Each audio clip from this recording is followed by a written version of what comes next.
जब प्रभु श्री राम को 14 वर्ष का वनवास मिला, तब उनके छोटे भाई लक्ष्मण ने उनकी व माता सीता की सेवा करने के उद्देश्य से वनवास में जाने का प्रण लिया था। लेकिन अपनी पत्नी उर्मिला को उन्होंने साथ चलने से मना कर दिया था। इसके पीछे कई कारण थे जिसकी वजह से उर्मिला को लक्ष्मण ने अपने साथ चलने को मना किया था। लक्ष्मण के कहे अनुसार उर्मिला राजमहल में ही रुकी तथा उनकी आज्ञा का पालन करती रही।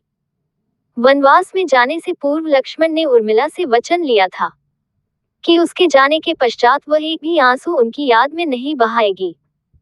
उर्मिला ने भी हंसते हंसते उन्हें यह वचन दे दिया, लेकिन अब 14 वर्षों तक उन्हें अपने पति का विरह सहना था।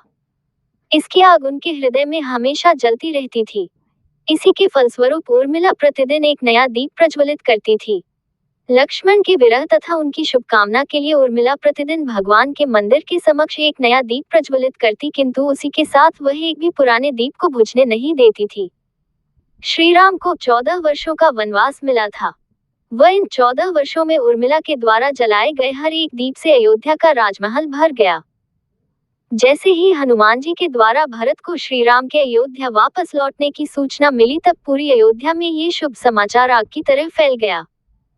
भगवान श्री राम के अयोध्या वापस आने की खुशी में पूरी अयोध्या में उत्सव शुरू हो गया तथा सभी अपने घर, गली, मोहल्ले को सजाने में लग गए। दूसरी ओर अयोध्या का राजमहल भी सजने लगा था। उर्मिला के द्वारा 14 वर्षों तक जलाए गए दीपों को अयोध्या के राजमहल में चारों ओर सजा दिया गया। ये दीप इतने ज्यादा थे कि पूरा राजमहल इससे सज गया। जिस दिन भगवान श्री राम अयोध्या लौटने वाले थे, उस दिन अमावस की काली रात थी, लेकिन उर्मिला के जलाए दीपों से अयोध्या का पूरा राजमहल चमक उठा था। जब श्री राम अयोध्या वापस लौटे, तब राजमहल दूर से ही प्रकाशमान हो रहा था। साथ ही अयोध्या वासियों ने भी अपने घरों को दियों से सजाया था।